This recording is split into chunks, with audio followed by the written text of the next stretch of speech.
বরণউদ্দিন থেকে আসছি। আমার বরণউদ্দিন কোথাও কোনো কোনো কোনো ইয়ের দোকানে কোনোতে পেট্রোল নাই, অকটেন নাই। আমি সেই বরণউদ্দিন থেকে সকাল 10টায় আসছি, এখন পর্যন্ত সিরিয়াল আছে, তেলের জন্য ওয়েট করতেছি। ছোটখাটো চাকরি করি, কিন্তু দেখা যাচ্ছে আমরা তেল নিতে আসছি, জাম আর কোনো দোকান খুচরা খাচরা দোকান আগে টোল পাইতাম, কিন্তু এখন টোল পাই না। আসছি এই জায়গায় আসলে দেখা যাচ্ছে তেল নাই, আবার অনেক সময় তেল দেয় 200 টাকা।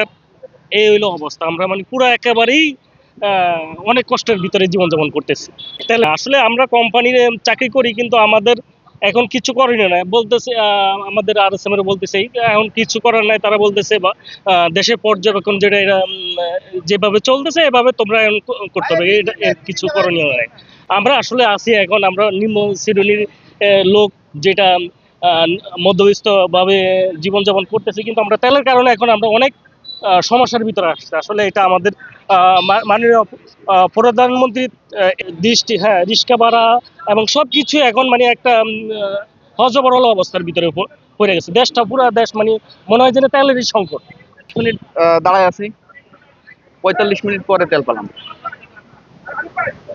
এই পরিস্থিতি আসলে এইভাবে চললে তো আমাদের তো আসলে অনেক ভোগান্তি হচ্ছে, কারণ আমরা তো প্রতিনিয়ত মানে গাড়ি চালানো লাগে, যদি তেল না পাই তাহলে তো আসলে সমস্যা।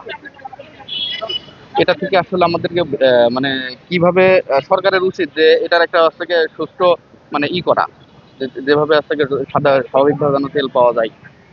নগদ নিয়ে এলো হার না মানা হার অফার। সর্বনিম্ন 10,000 টাকা রেমিটেন্স নগদে পাঠালে থাকছে স্বর্ণের হার জেতার সুযোগ।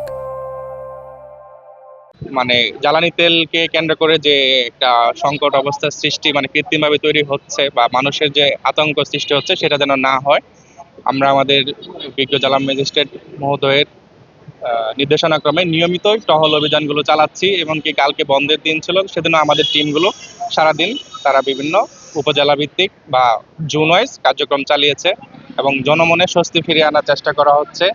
কিন্তু এই ক্ষেত্রে যে অভিযোগগুলো দেখা যাচ্ছে, যে পাম্পের কর্তৃপক্ষের সাথে কথা বলে আমরা যে ফাইন্ডিংসগুলো পেয়েছি, দেখা যাচ্ছে একই ব্যক্তি একাধিক পাম্পে সে তেল সংগ্রহ করার জন্য যাচ্ছে। এটার প্রমাণও আমরা পেয়েছি। দেখা যাচ্ছে যে 10 মিনিট আগে সে এই পাম্প থেকে তেল নিচ্ছে, আবার সে আরেকটা পাম্পে যে তেল নিচ্ছে।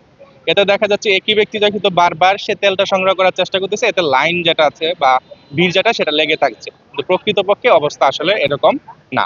আমরা যার সময় অধিকাংশ দোকানি বন্ধ পাচ্ছে বা তারা তেল নেয়, এবং আমরা তল্লাশি চালিয়েও ওই অভিযোগগুলোর তেমন কোনো সততা পায়নি। তবে যেগুলোর পাওয়া গেছে তাদের বিরুদ্ধে আইনগত ব্যবস্থা নেওয়া হয়েছে, এমনকি সিলগালা করে দেওয়ার ব্যবস্থা করা হয়েছে।